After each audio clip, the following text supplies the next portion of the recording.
Selamat petang, salam sejahtera. Bongkar, jangan tak bongkar. Bongkar sampai terlonde. Ulas, jangan tak ulas. Ulas sampai semua orang tahu dan jangan malu-malu. Petang ini aku ada berita paling buruk untuk Parti Pejuang dan juga Parti Bersatu. Berita ini, berita yang paling tidak mau didengar oleh sesiapa.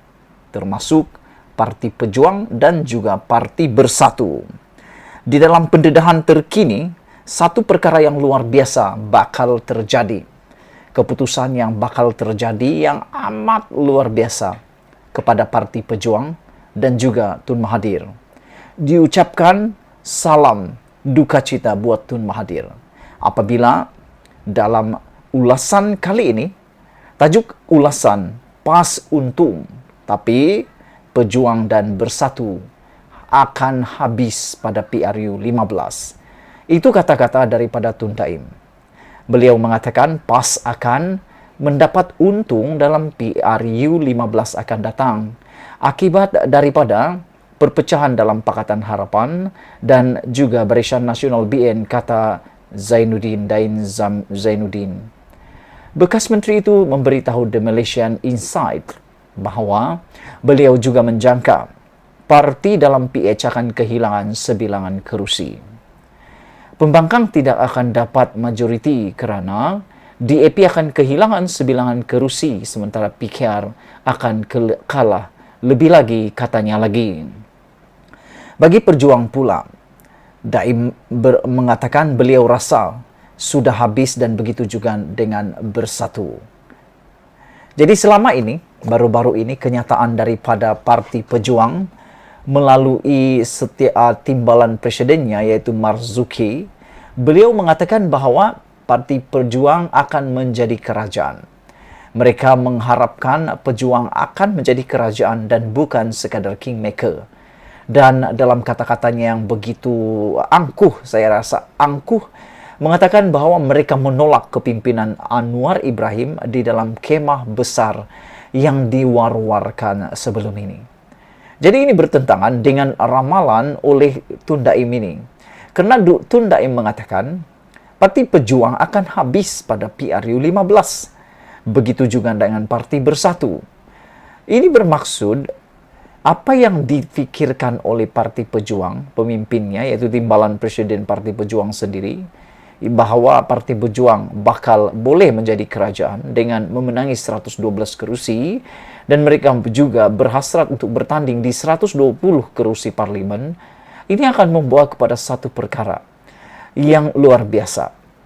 Tun Daim juga mengatakan, dan jika kita tidak hati-hati, PAS akan dapat lebih banyak kerusi. Kata bekas Menteri Keuangan itu di pejabatnya di Menara Ilham dalam satu wawancara. Katanya, walaupun PH kehilangan kuasa pada tahun 2020, ia masih tidak berubah. Malah sehingga hari ini, mereka masih tidak berubah. Pembangkang masih berpecah belah dan ini akan berterusan hingga 10 tahun jika kita tidak hati-hati, kata Tun Daim lagi. Jelasnya, perpecahan dalam PH dan UMNO akan hanya mendorong pengundi Melayu ke arah PAS. Jadi PAS akan mendapat labanya. PAS akan mendapat manfaat daripada perpecahan parti-parti politik ini. PH yang terdiri daripada DAP, PKR, Amanah dan APKO gagal mencapai persetujuan bagi membentuk gabungan besar pembangkang seperti dalam kempen pilihan raya 2018. Di satu pihak lagi, pergeseran berlaku di antara Presiden UMNO Ahmad Zahid Hamidi dan Perdana Menteri Ismail Sabri Yaakob untuk mengawal parti UMNO itu. Berbeza dengan parti lain, ideologi Islam di bawah PAS akan menarik orang Melayu. Kerana apabila berdepan keadaan tidak pasti, golongan pengundi itu lebih terdorong kepada agama, katanya lagi.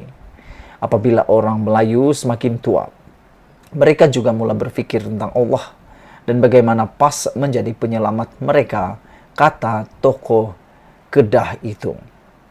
Ramai pengundi Melayu berusia pula di negeri majoriti Melayu seperti Kelantan dan Pahang yang menjadi bank undi Parti Konservatif dan ia hanya akan menguntungkan PAS. Jelasnya lagi, beliau telah mengenali PAS sejak tahun 1960 sewaktu berkecimpung dalam politik ketika menjadi peguam muda dari Kedah.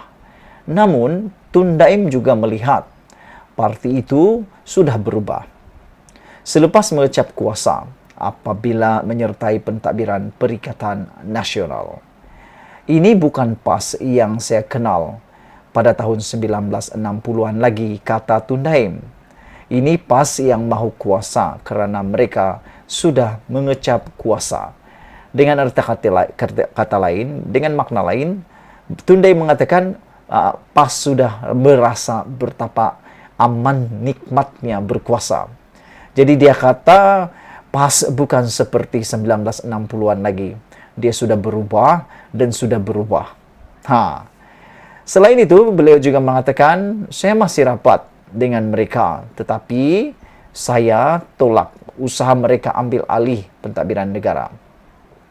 Sebab itu, kita perlukan generasi baharu, kata Daim lagi yang kini bersara dari perniagaan. Mengulas mengenai parti UMNO, lamanya UMNO, Daim melihat parti itu yakin dapat menang lebih separuh dari 165 kerusi di Semenanjung Malaysia. Sesetengah penganalisis UMNO percaya mereka boleh menang sehingga 85 kerusi.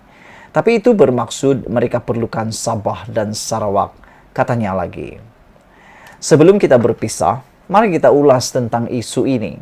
Sejauh mana kebenaran apa yang diulas oleh Tun Daim ini?